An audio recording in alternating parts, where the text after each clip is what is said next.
¿Qué tal? Mi nombre es Alejandro Moscol, soy profesor de Derecho Administrativo 2 y los invito a que visiten el portal Prometeo del Círculo de Derecho Administrativo. Muchas gracias.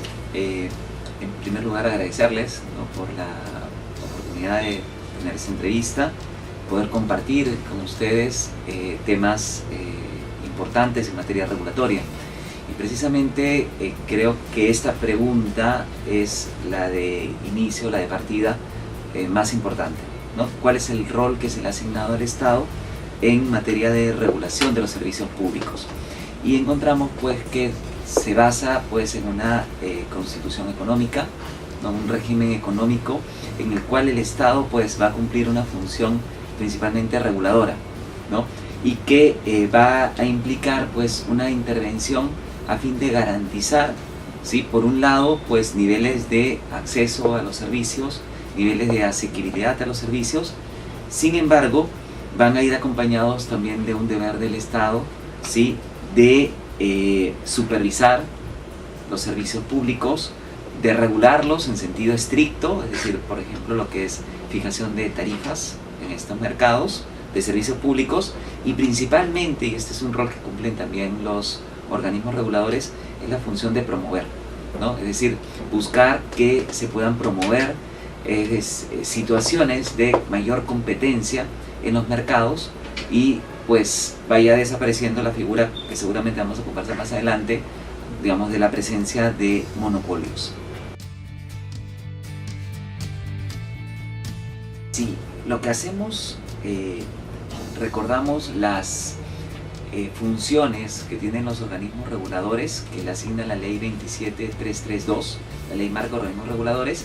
Vamos a identificar pues que tiene primero la función normativa, luego la reguladora, la supervisora, la de solución de controversias en los ámbitos entre empresas operadoras como entre empresas operadoras y usuarios. Entonces ahí podemos tener un primer acercamiento a este rol de solución de controversias, ¿no?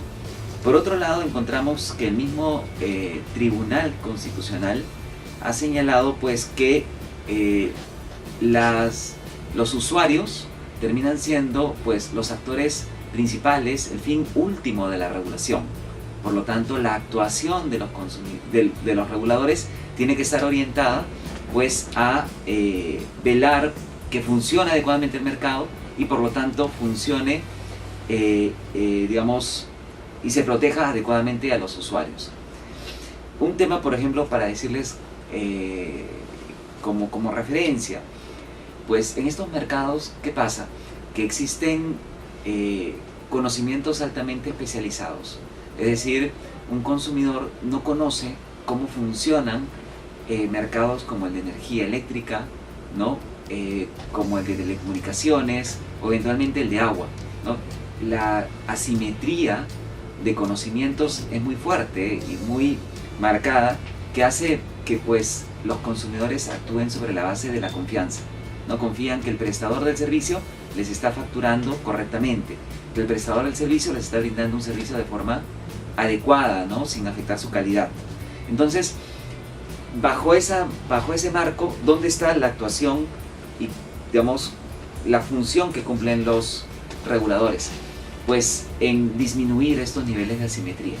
Es decir, si el regulador realiza, por ejemplo, supervisiones periódicas, supervisiones preventivas, ¿no?, o interviene, por ejemplo, supervisando cuando ya se presentó una situación que esté afectando a los consumidores, es un mecanismo de protección a los consumidores, ¿no? Verifica que no le estén cobrando de más a un consumidor particular, que le estén brindando un servicio adecuado, ¿no?, que su llamada se concrete, que cuando prenda el interruptor tenga luz, que cuando abra su caño tenga agua, que sea agua potable, digamos, ¿no? Entonces esas funciones la van a tener los reguladores y por lo tanto de alguna manera vinculamos entre el rol, ¿sí?, de supervisión y la función como tal de protección al usuario.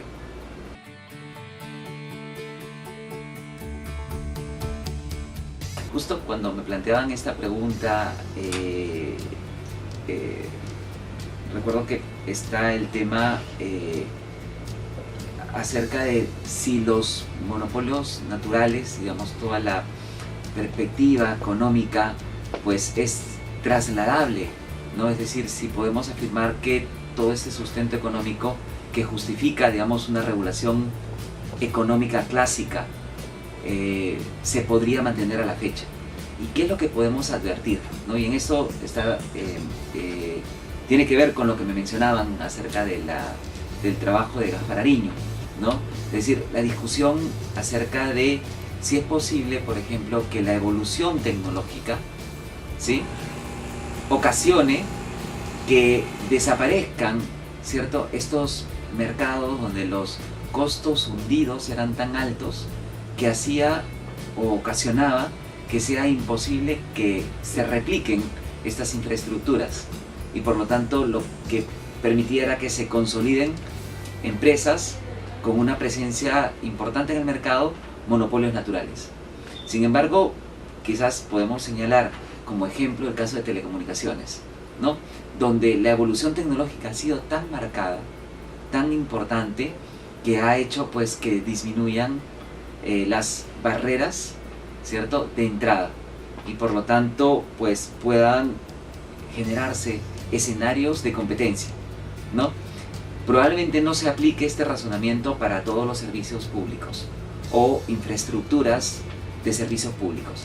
Por ejemplo, será más difícil hablar de evolución tecnológica en los casos de agua, ¿no?, o presencia de mercados donde pueda existir competencia, ¿no?, cosa que sí se da, como les decía, en telecomunicaciones, ¿no?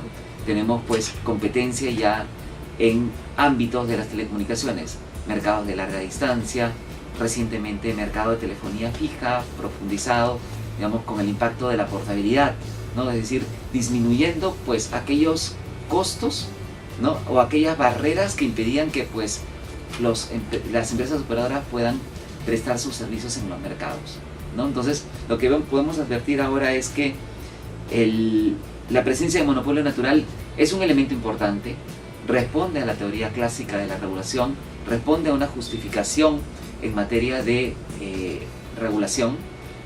Sin embargo, la presencia de estas, digamos, estas características como avances tecnológicos, ¿no?, disminución de los costos de entrada a los mercados, disminución pues de las barreras, ¿no?, que pudieran estarse estableciendo desde un punto de vista económico, como barreras que se pueden estar estableciendo desde un punto de vista legal, ¿no?, hace pues que cada vez disminuya más la presencia de monopolios naturales en sectores clásicos, ¿no?, de infraestructura.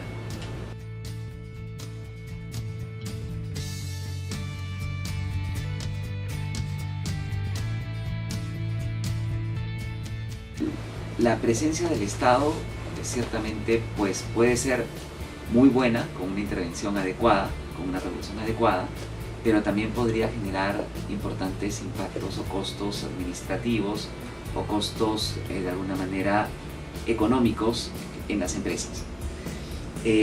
Pues el Estado no es infalible, ¿no? El Estado puede equivocarse, el Estado puede ocasionar perjuicios si es que, por ejemplo, realiza una regulación inadecuada, o por ejemplo se presentan pues regulaciones donde no se contemplen a todos los actores involucrados y que todos los actores tengan pues mecanismos de poder participar y mejorar para que, digamos, la regulación sea la más adecuada y la que se oriente más al interés común, ¿sí? Entonces, ¿qué es lo que vamos a tener?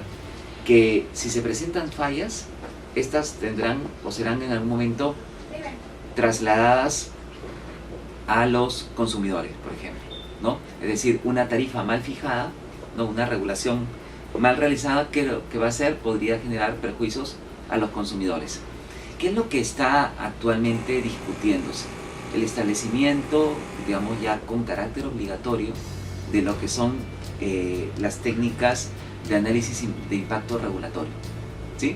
Es decir, el Estado debe medir el impacto de las decisiones que tiene. Es decir, tiene que identificar a los agentes, tiene que identificar los costos, beneficios de una determinada decisión y por lo tanto, pues lograr asociar entre los costos que va a generar la regulación, quiénes van a asumir esos costos, los beneficios que va a traer una regulación y medir si realmente lo que está planteando al inicio de la regulación se cumple luego cuando la regulación se implementa, ¿no? Tengo, por ejemplo, algunas referencias de normas, ¿no?, que fueron, digamos, discutidas, fueron aprobadas, sin embargo, nunca fueron implementadas, ¿no? Entonces encontramos pues que hay todo un costo que se puede haber establecido a operadores establecidos, ¿no?, a operadores incumbentes, y que ciertamente ningún operador entrante se acogió a estas fórmulas, a estas propuestas que hizo el regulador, generando un costo en un administrado en particular, sin que se haya manifestado pues con claridad el beneficio que tenía esta regulación para el mercado.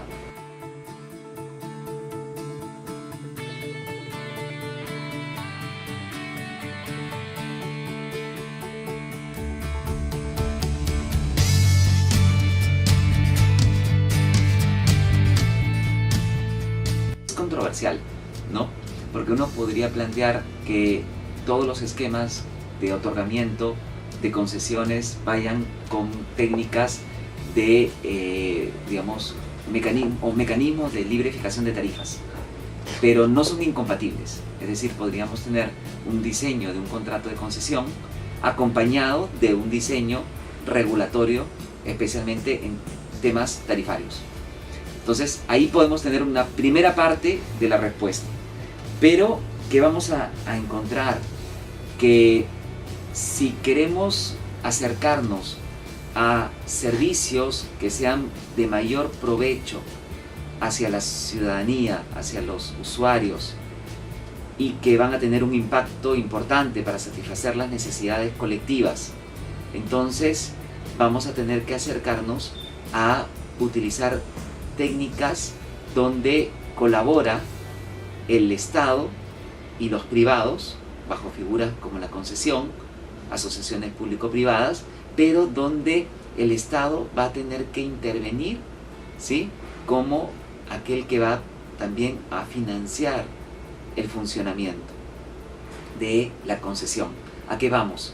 Por ejemplo, si pensamos en una concesión solamente rentable, ¿sí?, digamos altamente rentable, que va a ser autosostenible con lo que pagan los usuarios. Ese es el supuesto ideal, ¿no? Pero vamos a encontrarnos que hay otras concesiones, ¿no?, o otras infraestructuras que tienen que desarrollarse, por ejemplo, transporte masivo, ¿no?, todo lo que son las líneas del metro, ¿no? Entonces tenemos pues que las inversiones son tan altas, ¿sí?, que si estas inversiones no tuvieran un cofinanciamiento del Estado, haría que la tarifa sea inviable o que la operación sea inviable. Entonces lo que va a tener que pasar es que el Estado interviene, va a otorgar subsidios para que puedan servir, ¿cierto?, para que estos servicios puedan servir a la ciudadanía, las tarifas sean, digamos, asequibles a los consumidores y disminuyan justamente los niveles de insatisfacción en el tema tarifario. Estamos ahí todavía en el tema tarifario, haciéndolo viable, ¿no? Entonces, la intervención del Estado es importante. En este caso ya no es solamente regulatoria, sino también garantizando, ¿sí?, financiamiento que haga sostenible la operación para satisfacer a futuro, por ejemplo en contratos a largo plazo, 25, 30, 35 años, hagan sostenible una operación. Sin embargo, los reclamos de los ciudadanos no solamente se quedan en el tema de yo no puedo pagar esa tarifa, en la parte de la asequibilidad, ¿no? Tenemos dos conceptos: accesibilidad, es decir, ya cuento con el servicio, pero necesito pagarlo. Entonces paso al nivel de asequibilidad. Pero hay uno más, que es el de calidad esperada, ¿no?, que está dentro de dentro del principio de regularidad, ¿no? Es decir, estoy confiando que el servicio me sea brindado con determinada calidad. Y entonces uno se pregunta, por ejemplo, ¿debería tener aire acondicionado o no el Metro de Lima o el Metropolitano? Y entonces probablemente vivimos, ¿no?, donde el Estado, para poder hacer viable la concesión, ¿qué hace? Puede estar disminuyendo niveles de calidad del servicio. Es decir, el mismo Estado puede tener parte de la responsabilidad en la satisfacción o no de los consumidores, ¿no? Entonces, en metros, digamos, en transporte masivo, el aire acondicionado puede ser un elemento importante dentro de la calidad del servicio que se está brindando, ¿no? No solamente calidad, seguridad de los vagones, no solo calidad, seguridad, pues, de que no vaya a sufrir dentro algún tipo de accidente, sino también cierta calidad esperada como ciudadano, ¿no? Al momento de utilizar estos servicios. Pero tengamos en cuenta que el establecer niveles de calidad está también vinculado al precio, ¿cierto?, que va a pagar el consumidor, la tarifa que va a pagar el consumidor, pero también está vinculado, como decía, a los niveles de subsidio que va a pagar el Estado o que va a entregar el Estado para que hagan o que sea posible y viable la operación, ¿no? Entonces es como si tuviéramos un gran rompecabezas, ¿no? Sacamos una pieza, el Estado retira el subsidio, el proyecto no es viable, el ciudadano no tiene el servicio, ¿no? El Estado, digamos, pone un subsidio muy bajo, puede hacer que la tarifa sea muy alta, ¿no? El Estado reduce la calidad para bajar el subsidio o bajar la tarifa, puede tener también insatisfacción en los consumidores, ¿no? Entonces, hacer todo esto articulado pasa por ser un gran reto, ¿no? Y especialmente es un gran reto porque una de las condiciones previas de todo es que es un Estado que no tiene recursos suficientes para poder financiar grandes obras de infraestructura y por lo tanto, sea que sean de financiamiento total del Estado, sean que sean cofinanciadas, el Estado siempre va a tener cierta restricción, como le llaman los economistas, restricción presupuestaria, es decir, cuánto va a poder aportar para hacer viable este tipo de servicios. Muchas gracias, espero que todo haya quedado suficientemente claro. Felicito el trabajo que está realizando el Círculo de Derecho Administrativo.